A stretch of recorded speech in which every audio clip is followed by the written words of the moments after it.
Ejemplo, es la parte de la población, una de las partes de la población más vulnerables. En este caso, doctor, ¿cómo podemos prevenir que los niños se enfermen con estas enfermedades como consecuencia del invierno? ¿Y cuáles son las infecciones más frecuentes que se están produciendo en los niños? Bueno, definitivamente nuestra población más vulnerable son los niños menores de 2 años. Entre los 2 y hasta los 5 años tenemos una población que por su sistema inmunológico siempre es más vulnerable, lo mismo que ocurre en los pacientes mayores de 65 años. Definitivamente la mejor forma de prevenir es intensificar medidas de aseo y medidas de control, no solamente en los colegios, en las guarderías, en los centros de cuidado diurno, pero la recomendación actual de la Organización Mundial de la Salud y del Centro de Control de Enfermedades es la vacunación general para evitar las epidemias. Hasta hace unos años la recomendación era vacunar a los niños entre 6 meses y los 5 años y a personas mayores de 65 años. Actualmente la recomendación es de que todos deberíamos vacunarnos contra la influenza, principalmente para prevenir estos casos de gripe, que como se ha comentado son casos mucho más severos, son casos que se complican con mucha facilidad, son casos que pueden llegar con pacientes a las unidades de cuidados intensivos e incluso al fallecimiento de muchos de ellos, no solamente en Bolivia, sino en todo el mundo. Doctor, adelante. Sí.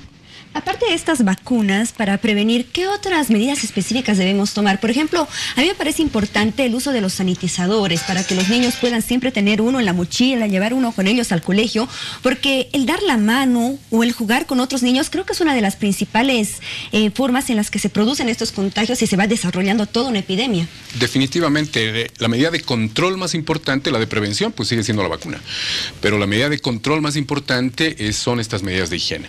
El resfrío común, la gripe, la faringitis se contagia a través de la exposición a las pequeñas partículas de virus dentro de las secreciones de saliva, cuando una persona estornuda o tose, o cuando una persona se limpia la nariz. Entonces, el lavarse las manos después de aquello, el utilizar los sanitizadores, etcétera, por supuesto que previene mucho más que muchas otras medidas a las cuales estamos muy acostumbradas. Veía en la encuesta, por ejemplo, el consumo de la vitamina C. Los estudios han demostrado que incluso grandes dosis de vitamina C no disminuye el número de resfríos, no disminuye el tiempo de intensidad de la enfermedad y no produce disminución en las complicaciones. Entonces, definitivamente es mucho más útil aprender a lavarnos bien las manos, utilizar los sanitizadores, que tomar de manera rutinaria vitamina C. O sea, no es que vamos a resolver el problema de los resfríos tomándonos unas pastillitas dulces o caramelitos con vitamina C que nos venden en la farmacia y que tientan tanto a los niños cuando visitan una de ellas. Exactamente. Bueno, queda claro. A ver, me hablaba de la vacuna, doctor, y quiero que hagamos énfasis en ello. ¿Cuán accesible es esa vacuna y para qué grupos de nuestra comunidad? Solamente entiendo que va para niños y para ancianos, que son la prioridad primero, y si existe algunas dotaciones adicionales de la vacuna se puede brindar al resto de la población. Pero ¿cuán accesible es esta vacuna? ¿Es gratuita? ¿Cuesta? ¿Dónde uno se la puede colocar?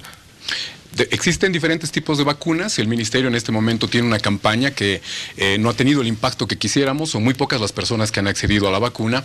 Por el número limitado de dosis que tienen, se ha limitado a los grupos de riesgo, que está bien establecido, que debería ser primero mujeres embarazadas en cualquier etapa de su embarazo, los niños entre 6 meses y los 5 años o personas mayores de 65 años. Pacientes que tienen enfermedades crónicas, adultos o niños, por ejemplo, que tengan problemas respiratorios, asma, displasia broncopulmonar, fibrosis quística, etcétera, y que tengan algún otro tipo de patología crónica, como malformaciones cardíacas, malformaciones renales, malformaciones hepáticas, malformaciones endocrinológicas, pacientes diabéticos deberían vacunarse todos. Y por supuesto todo personal de salud que esté en contacto con y va a manejar pacientes enfermos. Ahora, definitivamente la vacunación debería llegar a toda la población. Si yo no puedo vacunar a un niño de 3 meses, debería yo intentar vacunar al medio o a la gente que está en contacto con el niño para que no enferme y no contagie a este menor de 6 meses que no puede recibir la vacuna. Ahora, sí se la coloca solamente cuando una persona está sana, no es que una persona enferma va a hacerse colocar la vacuna. Por supuesto que no aplica en este caso. No, la persona tiene que estar sana antes de recibir la vacuna. Es un medio netamente de prevención, ¿no? Bueno, pero en este programa también queremos enfocarnos a aquellas medidas básicas, Víctor Hugo, que debemos tener, esos cuidados en casa, esos cuidados en la vestimenta, por ejemplo, que nos ayudan a prevenir ciertas enfermedades. Doctora, usted, por ejemplo, me va Yo pienso que me da razón en esto, porque no consiste solamente en abrigarse y ponerse muchas prendas, ¿no? 5, 6, 7, 8 prendas, y pensar que porque más prendas tenemos, uno está protegido del frío. En realidad, es muy importante, por ejemplo, el material de la ropa que vamos a usar, y si realmente esta nos va a proteger del frío y no va a generar, por ejemplo, humedad en el cuerpo que produce mayor riesgo de que se pueda tener estas enfermedades. ¿Qué tipo de ropa? ¿Cómo tendría que ser nuestra vestimenta para este invierno?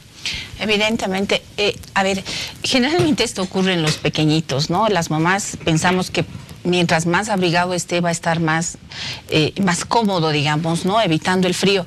Sin embargo, está muy de moda lo que es la ropa polar, que por cierto, algunos pediatras la proscriben porque genera transpiración en el cuerpo del niño, y de pronto esa ropa que está húmeda, pues nosotros no nos damos cuenta como mamás porque les ponemos tanta ropa, y de pronto esa ropa húmeda se seca en el cuerpecito porque se enfría posteriormente, y eso pues va a generar un impacto de frío en este cuerpecito y pues va a generar un resfrío, ¿no es cierto?